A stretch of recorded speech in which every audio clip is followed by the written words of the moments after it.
ఇటు నుంచి వెళ్ళిపోతాం అప్పుడు మీ చెల్లి ఎయిరైరా అంటుంది. వదులురా 10 మంది పట్టాను రొగ్గురా. అమ్మాయి గారు అంటే ఇప్పుడు నా బుర్రకథ మీకు చాలు చాలు స్టార్ట్ చేస్తున్నాను. ఇప్పుడు నేను చెప్పబోయే కథ అది ఏం కదా? ఆ లాస్ట్ కదా, ఏం కదా? ఆ నెల్లి కూతురు కదా. ఏమి కడుక్కో సర్ప్రైజ్ వీడో వెనకలేళ్ళు వచ్చి కడుక్కుంటావు. నేను అందం చెల్లిపోతాంద్రా ఓ చెట్టుకైతే నీలట అందం అనక మరి.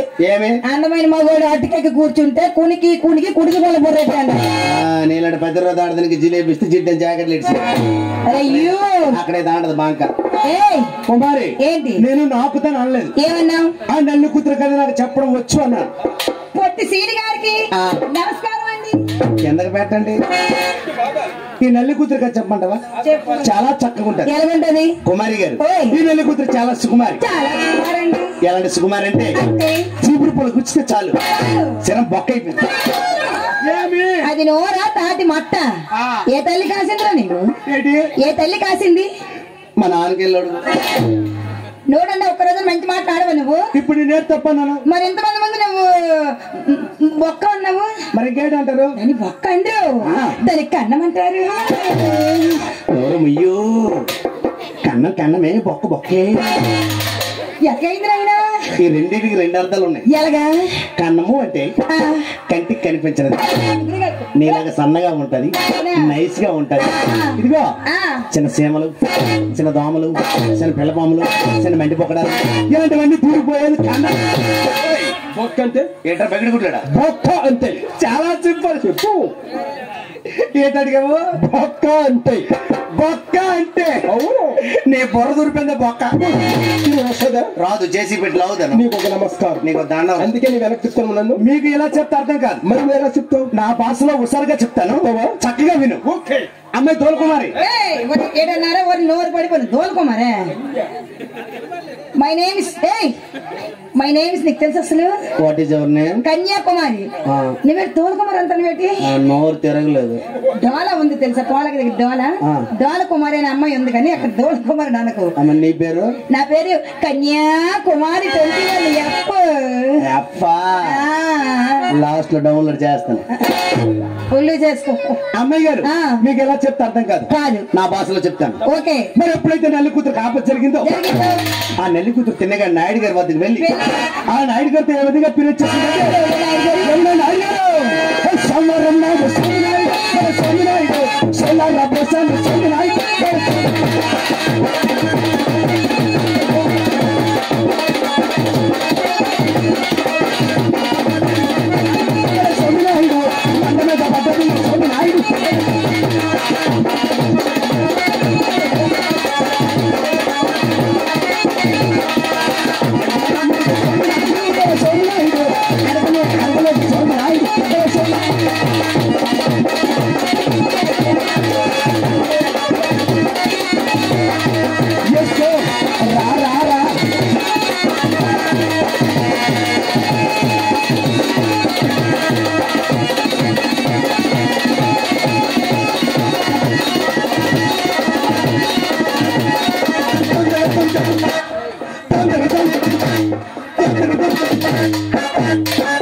ప్రేమిష్ట సినిమాలో ఉంటారు కదా,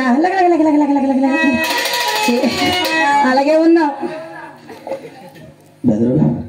ఎంత ఒకసారి బొరక చెప్తే ఇంత ఇన్సల్ట్ చేస్తారు. నాకు ఎంత పెద్ద మనిషి నాకు కింద తోస్తావా? నేను కిందకి తోసానా? స్టేజ్ మీద తోసానా? బదులు మరొన్న ఇక్కడ వెళ్ళిపో. మరొన్న ఓ పని అయిపోయింది, వెళ్ళిపో. అందరూ మార్చెప్పి వెళ్ళిపోతారు. చెప్పి సేడ ఊలిపోయింది నాకు. బదులు మన కుర్రవాళ్ళు పెద్దవారు ఎవరేమనుకోకండి, అమ్మలక్కలు కూడా ఏమనుకోకండి.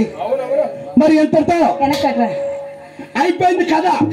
అమ్మయ్యా ఎన్ని రోజులు మంచి మాట చెప్పేవరో పొట్టినా కొడగా. ఎవరు అయిపోయింది కదా? అయిపోయింది కదా. తొంగును పద రండి. చెయ్యి కాలేదు. అయిపోయింది కదా. పోర బోడిగా మరి అయిపోయింది కదా. ఆ రూమ్ లోకి లిప్పిది పద. కిరా ఎక్స్ట్రా ఇస్తాను నీ స్టైల్ మండిపోతుంది రజనీకాంత్ నా దారి రహదారి నేను అసలు కాల్ సెంటర్ వెళ్ళాను నాన్న పొద్దున గుంపుగా వస్తా సింహం సింగిల్ గా వస్తుంది కబాలి నాన్న నువ్వు కబాలి సీనిగడ పకాలి ఏం పకాలి తెల్లారండి తింటారు ఓ సల్దాన్నం ఉల్లిపాయ వల్ల ఒక బద్దీ సపరించేస్తాను నాదంతా బందారు ఉల్లిపాయ కాదు ఘాటు ఘాటైనా పర్లేదు నీటిలో ముంచుకొని తినేస్తా కుమార్ గారు ఎలాగోంది మరి బొరకథ నీ మొహం ఎలాగోంది నీ బొరకథ ఎలాగోంది చాలా చండాలంగా నీటి నికృష్టంగా ఉంది కుమార్ ఏమరా పెద్ద పోటీగాళ్ళకి వచ్చాను బొరకథ చెప్పడానికి నేను ఎంత కష్టపడ్డాను అయినా ఏం బాగులేదు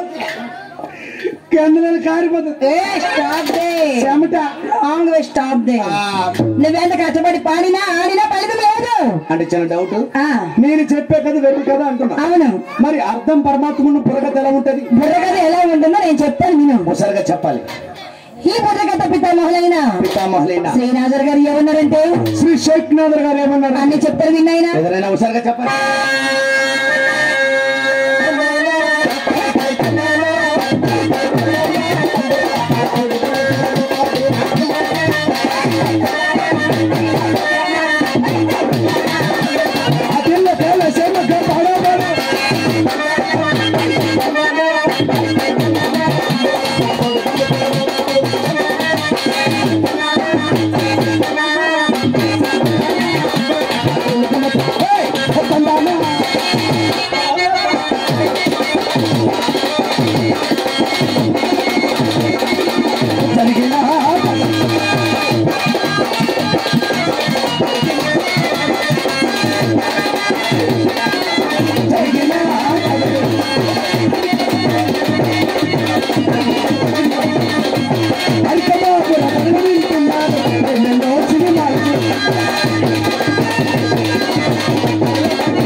సెంపన్నమ్మంత 170 ఇక్కడ కుమారి ఇక్కడ పెద్ద బుర్రకథలు అంటే ఎంత కష్టంగా ఉంటదా బుర్రకథ అంటేనే కష్టంరా అందుకే మధ్యన ఈ నీటిని మానేస్తున్నాను ఈ ఇంట్లో మానేసి ఇక్కడికి వెళ్తున్నాను ఎక్కడికి హైదరాబాద్ శ్రీదేవి డ్రామా కంపెనీకి అక్కడ పని మనిషికి మాలేదు పని మనిషిలా కనిపిస్తానండి కంటికి